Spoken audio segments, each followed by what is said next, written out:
ഇതാണ് Kia Tasman. കിയയുടെ ഫസ്റ്റത്തെ pickup truck. വളരെ സ്പേഷ്യസ് ആയിട്ടുള്ള വലിയൊരു പിക്കപ്പ് ട്രക്കാണ്. ഈ ടാസ്മാന്റെ ഡിസൈനിലുള്ള വെറൈറ്റിയെ പറ്റി നിങ്ങൾ ശ്രദ്ധിച്ചോ? ഇത് എന്ത് ലുക്കായിട്ടാണ് നിങ്ങൾക്ക് തോന്നുന്നത്? ഒരു അഗ്രസീവ് ലുക്കാണോ, സ്പോർട്ടി ലുക്കാണോ, പവർഫുൾ ലുക്കാണോ, റാക്കഡ് ലുക്കാണോ? എന്താണ്? എനിക്കിത് കണ്ടിട്ട് തോന്നുന്ന ഒരു വിയർഡ് ലുക്കിംഗ് ആയിട്ടാണ്. ഇത് സിംഗിൾ ക്യാബിനായിട്ടും ഡബിൾ ക്യാബിനായിട്ടും അവൈലബിൾ ആണ്. കിയ ഈ ടാസ്മാനിൽ 2 എഞ്ചിൻ ഓപ്ഷൻ കൊടുത്തിട്ടുണ്ട്. 2.5 ലിറ്റർ പെട്രോൾ എഞ്ചിനും 2.2 litre CRDI turbo charge diesel എഞ്ചിനും. ഡീസൽ എഞ്ചിന്റെ മാക്സിമം ഔട്ട്പുട്ട് വരുന്നത് 207 ഹോഴ്സ് പവറും 440 ന്യൂട്ടൺ മീറ്റർ ടോർക്കുമാണ്. With 8 speed automatic transmission. 0 to 100 വരുന്നത് 10.4 സെക്കൻഡ്സ് ആണ്. മാക്സിമം സ്പീഡ് വരുന്നത് 185 കിലോമീറ്റർ പെർ ഹവർ ആണ്. ഈ Kia Tasman rear wheel drive ആയിട്ടും 4 വീൽ ഡ്രൈവ് ആയിട്ടും അവൈലബിൾ ആണ്.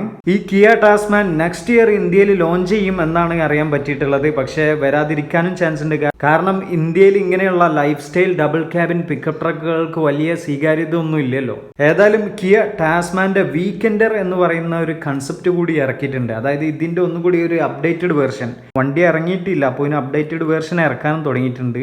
ആ വീക്കെൻഡർ ആണെങ്കിൽ കിയ അതിൽ ഒന്നുകൂടി എന്തൊക്കെയോ ആഡ് ചെയ്ത് ഒന്നുകൂടി ഒരു സ്ട്രോങ് ലുക്ക് ആക്കാനാണ് ശ്രമിച്ചിട്ടുള്ളത്.